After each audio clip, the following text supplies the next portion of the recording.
People laughed when Elias Turner packed dirt inside the walls of his cabin. They said he was wasting time, said the earth would fall out, said no house could stay warm that way.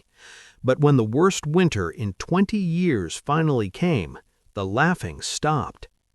This is a true-style historical story about survival, forgotten building knowledge, and one man who solved a problem no one else could. The winter of 1873 arrived early in the upper valley of the Bitterroot Mountains, long before most settlers were ready. By mid-October, the first snow had already settled into the shaded slopes, and the north wind carried a dry cold that crept into wood and bone alike. Cabins that had stood comfortably through the summer now felt thin and hollow, their log walls unable to hold warmth once the fires died down at night. Frost formed along window frames before dawn, and water buckets often froze solid indoors. Elias Turner had known this would happen. His cabin stood on a small rise above the river flats, about 2 miles from the nearest neighbor, and nearly 15 miles from the trading post. The structure itself was solid enough, built of straight pine logs he had cut the previous year.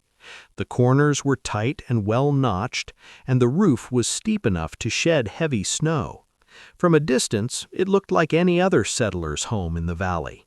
But inside, Elias was doing something no one else approved of. Between the interior plank walls and the outer logs, he was packing earth by hand. The work had begun late in the summer, when the long days allowed him to labor from sunrise until evening. While other settlers repaired fences or brought in extra hay, Elias dug soil from the south-facing bank behind his cabin. He selected a dense, clay-rich dirt that held together when squeezed in the palm. He sifted out stones larger than a walnut and broke apart roots with the back of his shovel. Then he carried the earth inside in wooden buckets and poured it into the hollow spaces he had left between the logs and the inner planks. The walls of his cabin were thicker than most. The outer logs were nearly 8 inches across, and he had built a second interior lining of rough-sawn boards about 4 inches inward. The gap between them created a cavity that rose from the floor to the roof beams. Into that space, he packed the soil, layer by layer. At first, the soil was loose and crumbly. It spilled back out through cracks and seams, forcing him to nail strips of scrap wood across the interior boards to hold it in place while he worked. The effort was slow and frustrating. Sometimes half a day's work collapsed onto the floor overnight as the soil settled unevenly. But Elias continued. The idea had come to him from an old memory, something his grandfather once described, about houses built in the Eastern Territories decades before. Those early settlers had sometimes filled walls with packed earth to block winter cold and steady indoor temperatures. Most people had forgotten the practice. Sawn lumber was easier to work with, and log cabins were quicker to build. But Elias had lived through 2 winters already in the valley. He knew how quickly firewood disappeared. A man could cut all summer and still fall short by February. And even with a full woodpile, the cold found his way inside. At night, the warmth from the stove faded within hours. The cabin cooled until the blankets felt damp with chill. Some mornings he woke to see his own breath in the gray light before sunrise. That was what convinced him to try the earth walls. He believed the soil would hold warmth longer than air ever could. When his nearest neighbor, Samuel Pike, came by one afternoon and saw the piles of dirt stacked near the doorway, he laughed outright. Elias only nodded and kept working. Pike shook his head slowly and said, "Wood keeps a house warm. Dirt keeps a man buried." Word spread quickly through the scattered settlement. Whenever Elias visited the trading post, someone asked about his strange project. Some men claimed the walls would rot from trapped moisture. Others insisted the weight would split the boards. One older settler warned the dirt would freeze solid and crack the structure apart. Elias listened politely and said little. He had already done the simple calculations in his own mind. Soil held heat longer than wood. Even the ground beneath the frost line stayed above freezing through the winter. If that steady temperature could be brought into the walls, perhaps the cabin would hold warmth overnight instead of losing it all to the wind. By early September, the lower half of the walls were filled. The earth had settled into a firm mass when tamped down with a wooden block he had shaped from a fence post. Each layer was compressed before the next was added. The work was exhausting. A full bucket weighed nearly 40 pounds, and he carried dozens each day. His shoulders ached constantly, and his hands hardened with blisters that never fully healed. Still he continued upward, closing the final spaces beneath the rafters just as the first snow fell. When he finished, the walls felt different. Instead of sounding hollow when tapped, they gave off a dull, solid thud. Inside, the air felt still and quiet, as though the cabin itself had gained weight and presence. But no one believed it would make a difference once winter truly arrived. The first real test came in November. Temperatures dropped below freezing for nearly 2 weeks without interruption. A steady north wind moved down the valley day and night, carrying fine snow that drifted against every building and fence line. Other settlers noticed changes almost immediately. Cabins that seemed tight during autumn began leaking cold air through every seam. Chinking between logs loosened as the wood shrank, doors warped, frost crept inward along nail heads and hinges. Fires burned constantly. Men rose before daylight to relight stoves that had gone cold during the night. Women kept kettles near the heat to prevent freezing. Children slept in layers of blankets and still woke shivering. Elias followed the same routine he always had, but something was different. When he woke before dawn and stirred the stove back to life, the cabin was cool but not bitterly cold. The chill felt shallow, as if it lingered only near the surface. The stove brought the room back to comfort quickly. More surprising was what happened after sunset. Once the fire burned down to coals, the warmth remained. The air cooled slowly, hour by hour, instead of dropping sharply as it had in previous winters.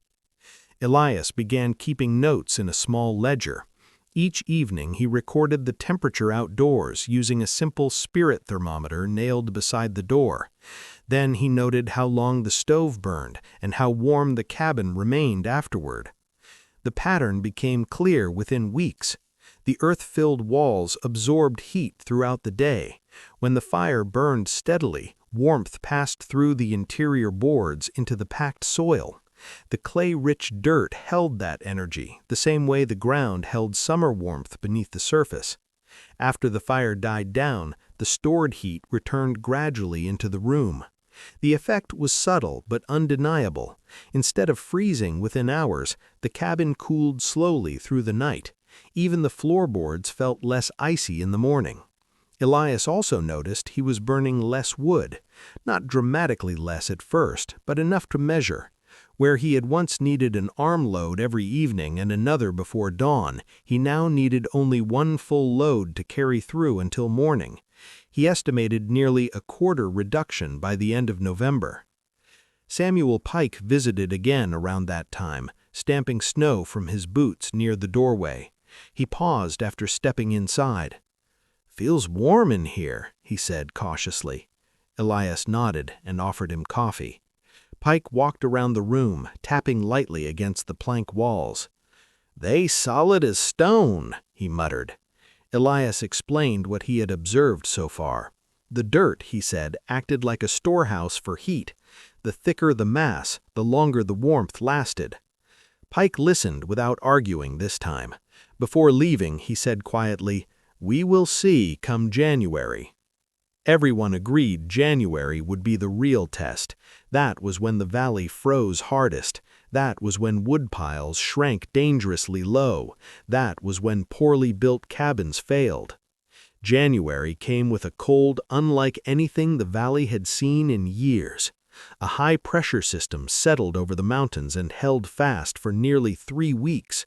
The sky remained clear and pale, and each night the temperature fell lower than the last. Thermometers across the settlement dropped to 30 degrees below zero. Snow squeaked underfoot like dry sand. Breath froze on scarves and collars. Axes rang sharply against frozen wood. Inside most cabins, fires burned without pause. Even so, ice formed along interior walls where warm air met cold logs. Some families hung blankets over windows and doorways in an attempt to hold heat inside. Woodpiles diminished rapidly. Men began cutting green timber despite knowing it would burn poorly.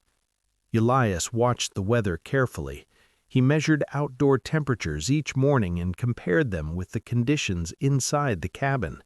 The difference grew remarkable. Even when the thermometer outside read -30, the interior temperature never fell below the low 40s before dawn. That had never happened before. Previous winters had seen water buckets freeze solid overnight. Now a thin skin of ice sometimes formed, but rarely more. Most telling was the woodpile. By mid-January, Elias still had nearly half his supply remaining. Other settlers had already begun rationing. Samuel Pike returned one morning after walking nearly 2 miles through knee-deep snow. His beard was rimmed with frost when Elias opened the door. Inside, Pike removed his gloves slowly, looking around in disbelief. "You still burning 1 fire a day?" Elias nodded. Pike sat near the stove and held out his hands. "Mine will not hold heat 3 hours after midnight." They spoke for nearly an hour. Elias described how the soil warmed slowly but steadily during the day. The mass of the walls absorbed energy until the entire structure carried stored heat. Once saturated, the walls released warmth evenly through the night. Pike asked about moisture. Elias explained that the clay soil had been packed nearly dry. Any small amount of dampness had long since evaporated through the logs and roof boards. The interior planks remained clean and dried to the touch. There was no rot, no frost forming within the walls. The system worked because the earth stayed dense and still without pockets of moving air. Air transferred heat quickly. Solid material held it longer. By the time Pike left that morning, he was no longer laughing. Within a week, 2 other settlers came to inspect the cabin. They pressed their hands against the walls and marveled at the steady warmth. One man brought a small auger and drilled through an interior plank near the floor. When he withdrew the bit, the packed earth clung firmly to the metal. It was dense as firm clay. Word spread quickly. People stopped calling the idea foolish. Now they called it interesting. By February, the valley remained locked in deep winter, but Elias no longer worried about fuel. His remaining wood would easily last until spring thaw. More important than that was the comfort inside the cabin. Nights passed without the deep, bone-cold chill that once filled the hours before sunrise.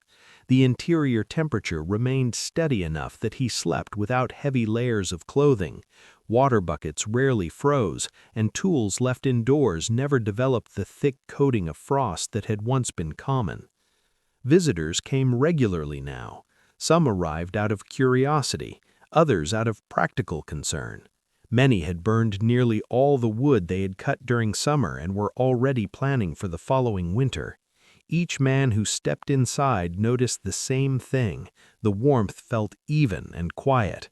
The stove did not need constant tending, and the air lacked the sharp swings between hot and cold that troubled other cabins. Elias explained the method carefully to anyone willing to listen. He showed how the double walls had been built first, leaving a space wide enough to hold a thick layer of earth. He described choosing soil with enough clay to bind together when packed, but not so wet that it would shrink and crack as it dried. He explained how each layer had been tamped firmly so the mass would settle into a single solid body rather than loose fill. Some men took measurements of their own cabins and tried to judge how such walls might be added later. Others asked how much weight the floors must carry and whether extra support might be needed beneath the joists. Elias told them that his own cabin rested on heavy stone piers and thick beams, enough to bear the additional load without strain. He recommended similar support for anyone who intended to try the same approach. As winter slowly weakened, several settlers began small experiments of their own. One man filled only the north wall of his cabin, where the cold wind struck hardest. Another packed earth beneath the floorboards to reduce the freezing that crept upward from the ground. A third built a small shed using double walls filled with soil as a test before committing to a full house. Results came gradually, but they were consistent. Cabins with earth-filled sections cooled more slowly overnight. Stoves required less frequent feeding. Rooms remained usable even when fires burned low. By the following autumn, 3 new cabins in the valley included earth-packed walls from the beginning of construction. The method spread quietly, not through written instruction, but through observation and shared experience. Elias himself continued refining the idea. During the summer, he added earth around the base of the cabin on the outside, sloping it gently away to shed rainwater while adding another layer of insulation near the ground. He improved the interior boards, sealing narrow seams with strips of cloth soaked in thin glue before nailing them down. These small changes reduced drafts and helped the walls function as a single solid mass. Years later, travelers passing through the valley sometimes noticed how warm the cabins felt, even in severe weather. A few asked about the construction, and the settlers explained the practice in simple terms, often mentioning Elias Turner as the first to try it. He never claimed to have invented anything new. He said only that earth had always held warmth beneath the surface, and that he had simply brought a little of that steady ground into the walls of his home. Long after the winter of 1873 had passed into memory, the method remained in use among those who understood its value. Cabins built with earth-packed walls required more labor in the beginning, but they demanded less fuel and gave greater comfort through the coldest months. The laughter that once followed Elias Turner disappeared entirely. In its place remained a quiet respect for a simple idea proven by winter itself.